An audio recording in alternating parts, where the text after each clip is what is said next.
My day started out like any other day, 26 hours of work and only 24 hours to get it all done in. I had been out seeing patients since 5 a.m. that morning, running on 3 hours of sleep and the fumes of my coffee. April 24th, 2010 is the day that my world was fractured in ways that I could have never foreseen. My phone rang. It was Diane, the home health aide that worked with me. Kimberly, do you happen to have your mother? I've been calling her all morning and she hasn't answered the phone. Her words sent shivers down my spine, and I felt a large lump rise up in the pit of my stomach. I quickly replied, Diane, that's my mother's cell phone. She always answers. Something is wrong. Please go to her house and see if you can get in. I'm on my way and I'll meet you there. I quickly finished up with my patient and got into my car and raced over to my mother's house. That drive was the longest 10 minutes of my life. As I pulled up to my mom's house, I parked in the street. I ran to the front door, which was slightly cracked, so I bolted through. I called out her name and rounded the corner to the hall. There, I saw her legs sticking into the hallway from the bathroom door. They were pale and mottled, and I knew that she was dead. I went to her and held her lifeless body in my arms. It was apparent that she had been dead for a few hours. I called 911 not because I thought they could come and revive her. I called 911 not because I thought they could come and revive her, but because I didn't know who else to call at that moment. When the fireman arrived, he walked into the bathroom and handed me a note. My mother had committed suicide. The words from that note I will never forget. They burned a hole into my soul. As I read the note over and over, I was beyond devastated. All kinds of thoughts began to race through my head. I had feelings of guilt, rage, and hurt. As I stand here to talk to you today, the emotions are just as real. I just wish in that moment that I could have been there to hold her when she took her last breath. I mean, I'm a nurse. That's what I do. I've sat beside many patients and held their hand as they took their journey to be with the Lord, and I wasn't even there for my mother. How could I have not been there for her in her darkest hour? I had just been blindsided. Or had I? They say hindsight is 20/20, but I had been so busy in my everyday life that I didn't pay attention to the signs. Just 1 week before, my mother began giving away all of her things to people. She even gave away her car.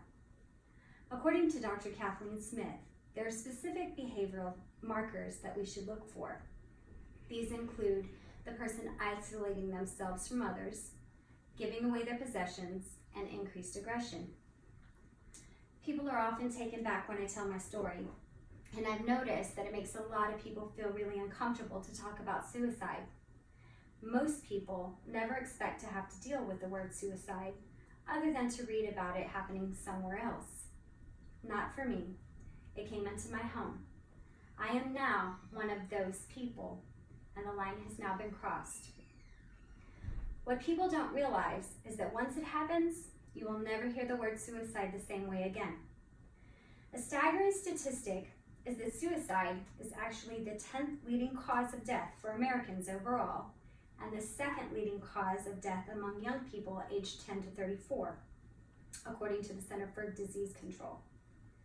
The irony of my story is that my mother was born on September 10th, which according to Suicide Prevention Lifeline, is World Suicide Prevention Day. It is a time to remember those affected by suicide, to raise awareness, and to focus efforts on directing treatment to those who need it most. They have a toll-free hotline that people can call 24/7 if in crisis to get help. The number is 1-800-273-8255. I know that she never imagined that I would be the one who found her, but I did. My mother taught me many things in life, but this lesson by far was the most important one. You see, my mother had suffered a stroke before taking her life, and she just wasn't the same person that she once was. She began having extreme swings in her emotions, 1 minute she was laughing, the next she would be crying, and then suddenly she would fly off the handle in a fit of rage. She would make comments about not being a burden to us and how she wished she could just go to sleep and never wake up again. I have learned that most suicides are a result of undiagnosed depression. Mental illness is such a serious issue. According to the World Health Organization, the link between suicide and mental disorders is well established in high-income countries. Many suicides happen impulsively in moments of crisis, with a breakdown in the ability to deal with life stresses, such as financial problems, relationship breakup, and chronic pain and illness. I hope that if you don't take anything else away from today, that you will remember that it is important to know the warning signs and to act on them. Don't be so caught up in your own life that you ignore the signs. Pay attention. Look for excessive sadness or moodiness, then sudden calmness, withdrawal, changes in personality or appearance, self-harm, behavior, recent trauma or life crises, making preparations, giving their things away, and threatening suicide. I think last and most importantly, I've learned that life is nothing but little moments.